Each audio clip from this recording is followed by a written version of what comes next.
Votre intention est bonne, on a un cheval masqué, mais ça n'a guère de sens d'y aller. Je t'en demandais pourquoi? J'ai fait un rêve cette nuit. Et moi aussi. Ah oui? Quel était le vôtre?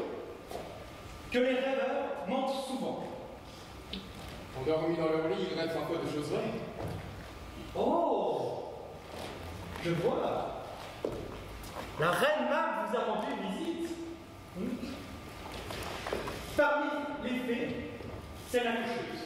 Et elle vient, pas plus grosse qu'une pierre d'agate, l'index d'Alchima, traînée par un attelage de petits atomes, se poser sur le nez des âmes quand ils dorment. Son carrosse est une noisette, vide, fabriquée par l'écureuil menuisier ou par un vieux ver rongeur.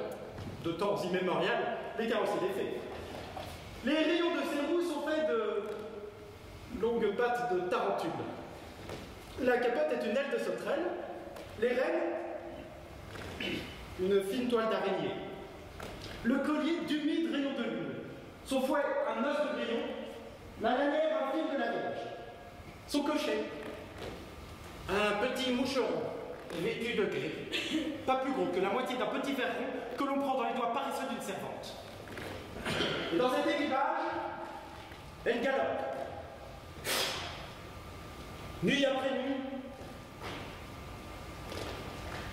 dans le cerveau des amoureux. Alors ils rêvent d'amour. Sur les genoux des courtisans, il rêve aussitôt de courbettes. Sur les doigts des hommes de loi, qui rêvent aussitôt d'honoraires. Sur les lèvres des dames, qui rêvent aussitôt de baisers.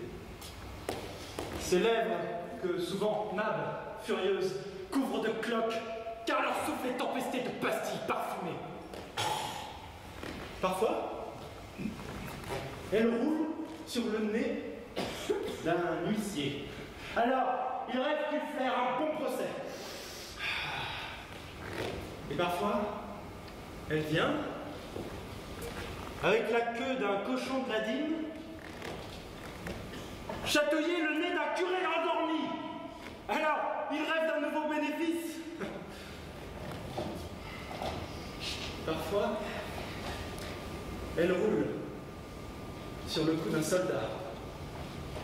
Alors, il rêve d'ennemis égorgés, de brèches, d'embuscades, de lames de Tolède, de rasades profondes de 5 brasses. Et aussitôt, le tambour bat à son oreille. Il tressaille, se réveille, et ainsi effrayé, jure une prière ou deux et se rendort. C'est toujours cette Mab qui tresse la crinière des chevaux la nuit. Et dans leurs poils, gluants et crasseux, durcissent ces nœuds magiques qui, débrouillés, présagent de grands malheurs.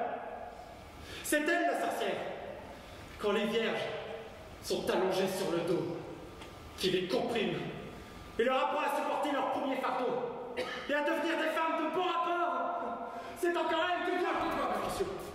Tais-toi, tu parles de rien. Rêve. Je parle de rêves, qui sont les enfants d'un cerveau oisif, engendré par la seule et vaine fantaisie, qui est une substance aussi fine que l'air, et plus inconstante que le vent, qui courtise aujourd'hui le sein glacé du nord.